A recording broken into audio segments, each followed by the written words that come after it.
Okay, so I know I talked probably too much about abstractions, but let's try this again. Because I want to look, the first sentence of paragraph 2 is really going to help think about what we're doing here. So he says, abstraction today is no longer that of the map, the double, the mirror, the concept. The map, the double, the mirror, the concept. This is what we're going to talk about now. The map, the double, the mirror. Oh, okay, that's a tree. The map, the double, the mirror, the concept. Abstraction. An abstraction is a copy of something where the copy is like simpler. So even you can imagine like a novel may tell the story of someone's life. Like a biography would tell the stories of someone's life, but it's going to be like simpler. They're not going to tell you what he ate for every single. If you read a biography of a person, you'll find out about their life, but you're going to find out about like an abstract of their life. It's general. They're not going to tell you about each individual meal they ate and like which hand held the fork. And oh my God, okay, New York City is just doing its thing. This is teaching outside. I got ambulances. Who knows?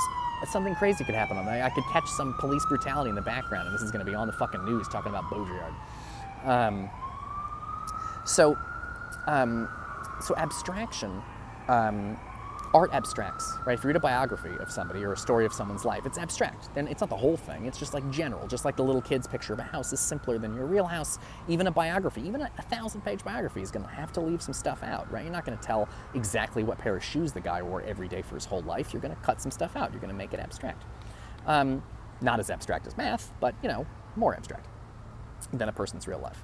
So he talks about some doubles, and he lists them off here. He says it's the map, the double, the mirror, the concept. So for starters, the map. We already talked about that. That's easy. The map is an abstraction from reality. Real New York City streets are very complicated and have lots of cracks in the pavement and dog shit and garbage and little, it goes up a little bit, then it goes down. That's not in the map, right? If there's like a little crack in the pavement, they're not going to put that on a map. It's abstract. Cool. We did that already. That's an easy one. So he mentions he mentions the double. So again, think about the stories about clones. Because abstraction is a type of copy. So you can also imagine a double of yourself. So there's actually, we're talking about a painting as a double of yourself. A photograph is a double of yourself. And you take a photograph, like I'm standing here, and then I take a selfie, and now there's two of me. There's me here, and then there's me on the phone. That's two. Every time someone takes a picture of you or takes a video of you, they're copying you. Now, it's not exactly you, right? It's abstract. It's not 100% you. It's just you at one moment, just what part of your, usually just take a picture of a person's face, it's not the whole person, and it's just a moment in time and not all the moments in your life. So if it's a double, but it's an abstract double. It's not the whole thing. Next up, he mentions the mirror, right? Again, that's a copy, it's another doubling. It's a copy of yourself, but it's not exactly like you. For example, you may have a smell, but the mirror doesn't reflect smells. It only reflects what you look like, right? Mirrors don't reflect sound.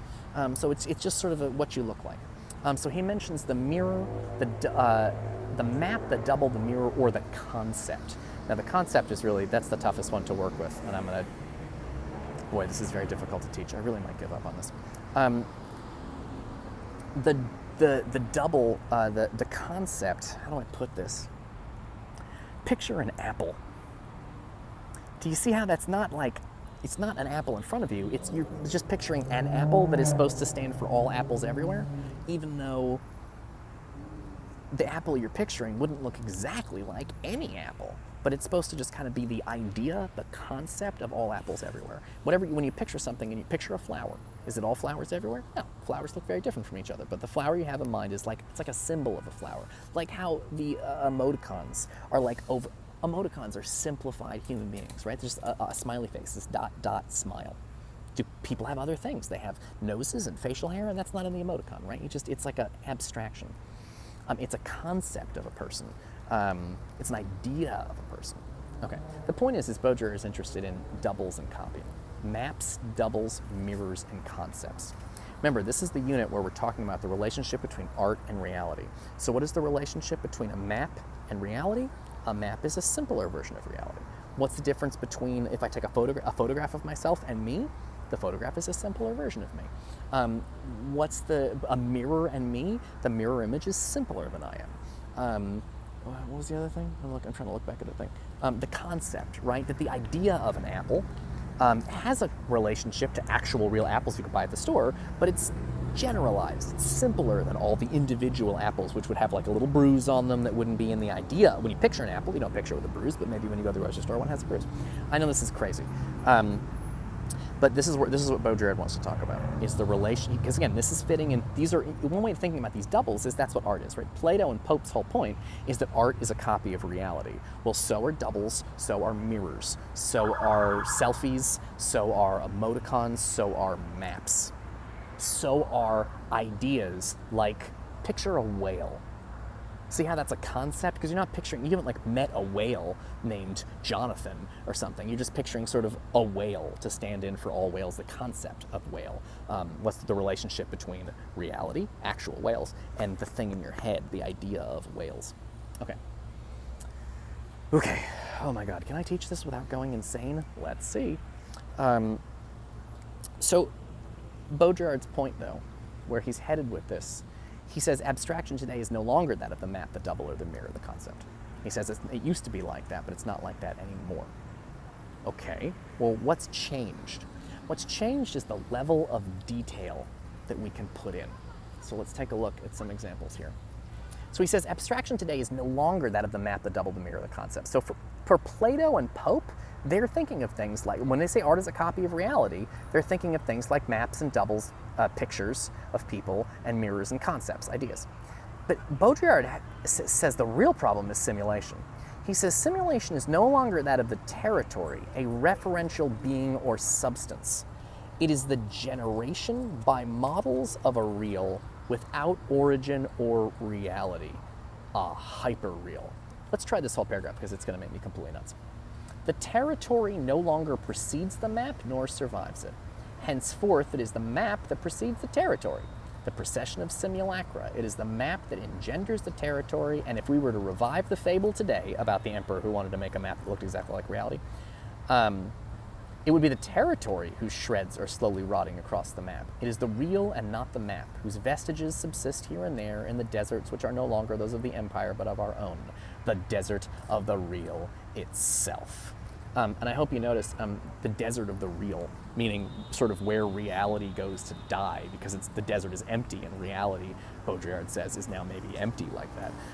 That phrase, the desert of the real, Morpheus says that to Neo in The Matrix. When he's in the all-white room, he says, welcome, the desert of the real, because he's telling Neo, your reality, what you thought of as reality, doesn't exist. It's a computer simulation. It's a simulacra.